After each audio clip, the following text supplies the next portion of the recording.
Nagka-crave nga kami sa ganito kasarap at hindi tinipid na bok choy. At dahil wala kang nagbibenta ng ganito sa amin, naisipan ko magluto ng sarili kong version. Kaya tara, samahan niyo ako magluto ng lapas bok choy for today's video.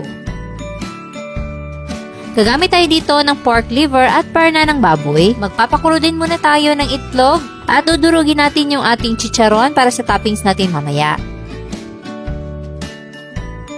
Ito namang pork ay hihiwain natin sa ganitong slice.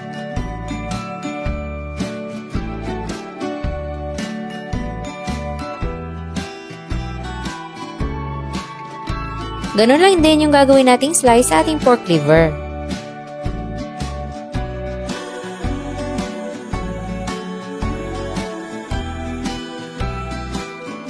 Pagkatapos niyan ay magpapainit na tayo ng mantika sa ating kawali at igigisa natin yung ating minced na bawang hanggang maging brown para magkaroon tayo ng toasted garlic.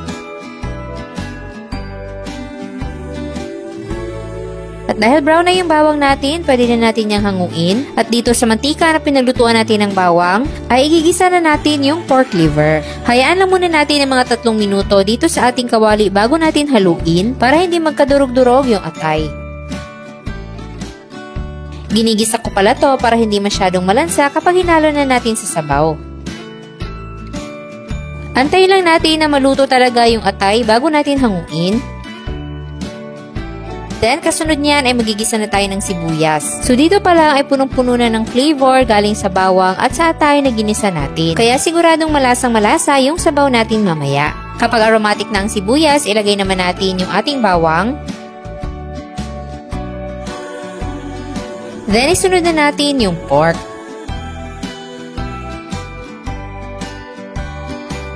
Antayin lang natin na mag-light brown kagaya nito. Then, maglalagay tayo ng konting atay para sa sabaw at yung iba naman ay gagawin nating toppings mamaya. Maglalagay din tayo ng 1 tablespoon ng patis at paminta powder. Tapos, ay haluin natin itong mabuti.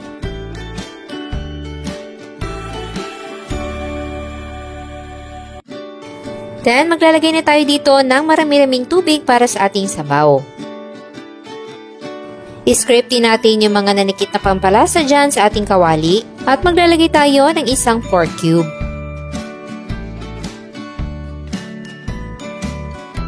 Takpan natin at hayaang kumulo hanggang sa lumambot yung pork.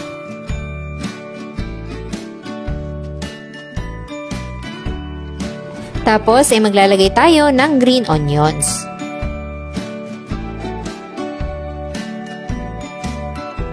At ayan, ready na ang ating napaka-flavorful at mainit na sabaw. Start na tayo mag-plating. Meron tayo ditong pansit Mickey. Ito yung una nating ilalagay. Tapos, yung ating mga toppings. Meron tayo ditong pork. Then, yung ating pork liver. Boiled egg. Green onions. Syempre, hindi pwedeng mawala ang chicharon. At yung ating toasted na bawang. Then, ilalagay na natin yung ating napakasarap na sabaw.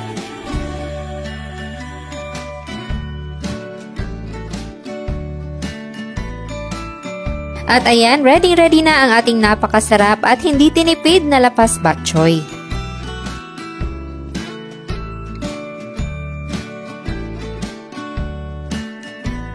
Hindi pa talaga ako nakakita ng nagbebenta ng ganito kasarap na bok choy dito sa amin. Kaya kung wala rin ganito sa inyo, subukan nyo na lang magluto. Sigurado makikraving satisfied kayo sa sarap nito.